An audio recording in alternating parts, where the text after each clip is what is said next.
Sir ఏంటి sir KTR arrest చేస్తారా ఏంది ఈ ఫార్ములా కేసు ఏంటో అసలు కేటీఆర్ అన్నది చాలా చిన్న అవినీతి 50 కోట్లు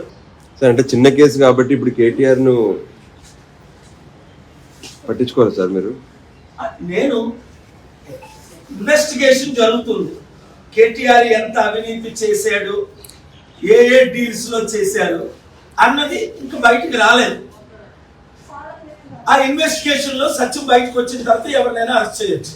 కానీ ఇది బయటకు వచ్చింది కదా ఇది అవినీతిని వచ్చింది కదా న్యూయార్క్ కోర్టులో అదానీని ఇండైట్ చేసింది సత్యమా కాదా అదానీ హిండెన్బర్గ్ రిపోర్ట్ ద్వారా 7 లక్షల కోట్లు అంటే దాదాపు 3-4 సంవత్సరాల ఆంధ్రప్రదేశ్ బడ్జెట్ స్టాక్ కొలాప్స్ అయిందా లేదా 3 చంద్రబాబు నాయుడు పవన్ కళ్యాణ్కి జగన్మోహన్ రెడ్డి మీద మీరు నిందారోపణలు చేస్తున్నారే ఇప్పుడు మీ గవర్నమెంట్ వచ్చిన తర్వాత కూడా అదానీ ఇల్లీగల్ డీల్ ఎందుకు మీరు క్యాన్సిల్ చేయలేదు అంటే మీరు జగన్మోహన్ రెడ్డి పవన్ కళ్యాణ్ మోదీ ఒకటేనా మోదీ గవర్నమెంట్ ఏమైనా మిమ్మల్ని ఆపుతుందా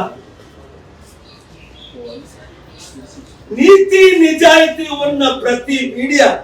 దీన్ని ఎక్స్పోజ్ చేస్తుంది అమ్ముడు పోయిన మీడియా తప్ప మీరు కాదు మీడియా రిపోర్టర్స్ చెప్తారు I'm talking let me speak in Hindi because there is a saying that when there is a corruption by Adanis and other people like Ambanis, media is not reporting, national media. I will find out. I have the evidence now. The courts have proven. So I want to know if the media is going to hold